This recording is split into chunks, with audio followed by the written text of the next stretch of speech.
नमस्कार। आज हम प्रश्न उत्तर करेंगे झारखंड बोर्ड क्लास 7 साइंस विज्ञान की बातें का। चैप्टर नंबर 13 है, पाठ 13 सजीवों में परिवहन एवं उत्सर्जन तंत्र। तो आइए अभ्यास से प्रश्न उत्तर शुरुआत करते हैं। पहला प्रश्न है, आप लोगों के सामने सही विकल्प का चयन कीजिए। पहला प्रश्न, पेशीय नलिका जिसके द्वारा मूत्र शरीर से बाहर निकलता है तो उसे क्या कहेंगे? तो उसे कहेंगे मूत्र नली। ऑप्शन ख सही होगा। देखिए पहला का दूसरा प्रश्न आप लोगों के सामने है कि रक्त नलिकाओं में पोषक पदार्थों का अवशोषण व गैसों का आदान प्रदान निम्न में से किसके द्वारा होता है? तो आंसर होगा कोशिका। ऑप्शन नंबर घ सही होगा। देखिए इसके बाद दूसरे प्रश्न की ओर आ गए हैं। प्रश्न है कि रिक्त स्थानों की पूर्ति कीजिए। दूसरा का पहला प्रश्न है कि हीमोग्लोबिन डैश कोशिकाओं में पाया जाता है। तो आंसर होगा लाल रक्त कोशिकाओं। हीमोग्लोबिन लाल रक्त कोशिकाओं में पाया जाता है। देखिए अगला प्रश्न है, पसीने में जल और डैश होता है। तो आंसर होगा लवण। पसीने में जल और लवण होते हैं।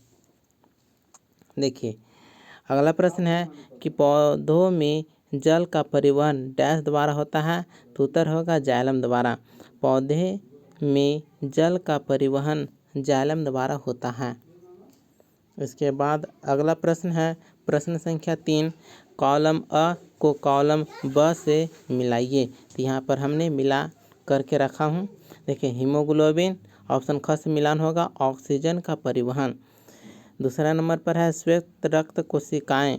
यह ऑप्शन घ से मिलान होगा बाहरी रोगाणुओं से रक्षा। श्वेत रक्त कोशिकाओं का काम है बाहरी रोगाणुओं से रक्षा। तीसरे नंबर पर है प्लेटलेट्स। इसका मिलान क से होगा रक्त का थक्का जमना। प्लेटलेट्स का काम है रक्त का थक्का जमाने के लिए। इसके बाद है चौथा नंबर पर जाइलम।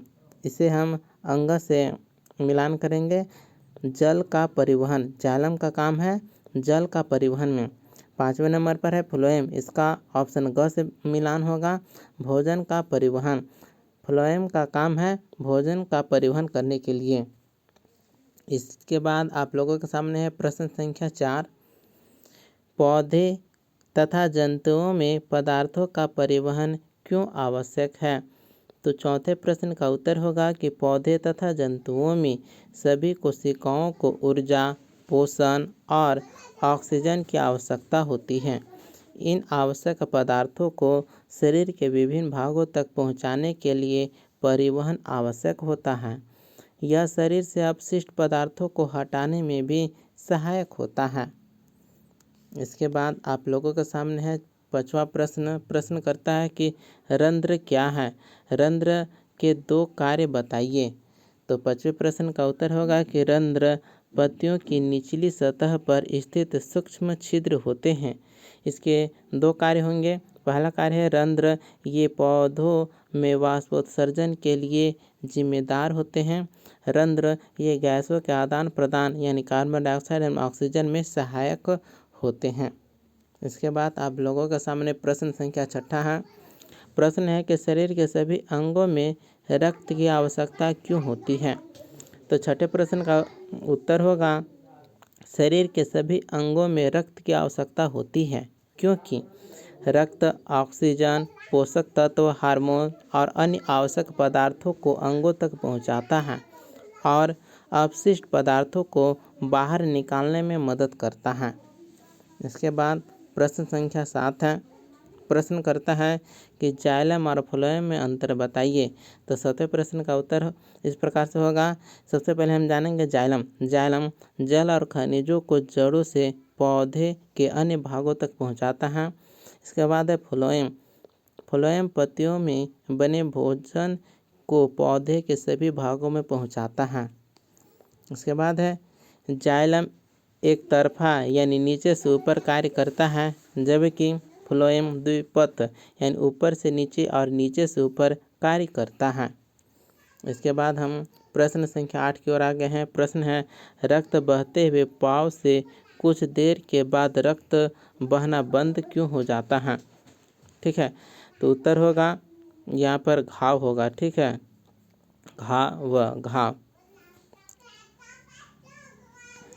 घाव, ठीक है। तो रक्त बहते हुए घाव से कुछ देर तक रक्त बहना बंद हो जाता है। जब कोई घाव होता है तब प्लेटलेट सक्रिय हो जाती है और रक्त का थक्का बना देती है, जिससे रक्त बहना बंद हो जाता है। इसके बाद अगला प्रश्न है प्रश्न संख्या 9। क्या होगा यदि रक्त में पट्टिकाणु नहीं होंगे? तो 9वें प्रश्न का उत्तर होगा कि यदि रक्त में पट्टिकाणु यानी प्लेटलेट्स नहीं होंगे तो घाव लगने पर रक्त का थक्का नहीं बन पाएगा और रक्त बहना बंद नहीं होगा, जिससे अत्यधिक रक्तस्राव हो सकता है। देखिए इसके बाद 10वां प्रश्न है कि शरीर द्वारा अपशिष्ट पदार्थों का उत्सर्जन क्यों आवश्यक है? तो 10वें प्रश्न का उत्तर होगा कि शरीर में होने वाली जैविक क्रियाओं से कई अपशिष्ट पदार्थ बनते हैं जो हानिकारक हो सकते हैं। इनका उत्सर्जन आवश्यक है ताकि शरीर स्वस्थ और विष रहित बना रहे। इसके बाद अगला प्रश्न है प्रश्न संख्या 11। मानव उत्सर्जन तंत्र का चित्र बनाइए और उसके विभिन्न भागों को नामांकित कीजिए। तो 11वें प्रश्न का उत्तर होगा कि मानव उत्सर्जन तंत्र के मुख्य भाग इस प्रकार से हैं, ठीक है। पहला में वृक्क किडनी आएगा, दूसरा है मूत्रवाहिनी यूट्रस यूरेटर, ठीक है। तीसरा नंबर पर है मूत्राशय यानी यूरिनरी ब्लैडर और चौथे नंबर पर है मूत्र नली यानी यूरेथ्रा। ये सभी ऐसो मानव उत्सर्जन तंत्र के मुख्य भाग हैं। आप इसे चित्र के द्वारा देख सकते हैं। देखिए प्रश्न संख्या 12 है, क्या वाष्पोत्सर्जन पौधों में कोई उपयोगी कार्य करता है? तो उत्तर होगा हाँ, वाष्पोत्सर्जन पौधों में उपयोगी कार्य करता है। यह पत्तियों को ठंडा रखता है, जल का प्रवाह बनाए रखता है और खनिजों को ऊपर की ओर पहुँचाने में मदद करता है। प्रश्न संख्या 13 है, मानव हृदय का कार्य बताइए। तो उत्तर होगा कि मानव हृदय शरीर का प्रमुख अंग है जो रक्त को पंप करता है। यह ऑक्सीजन युक्त रक्त को शरीर के अंगों तक पहुंचाता है और अशुद्ध रक्त को फेफड़ों तक भेजता है, जिससे वह शुद्ध हो सके।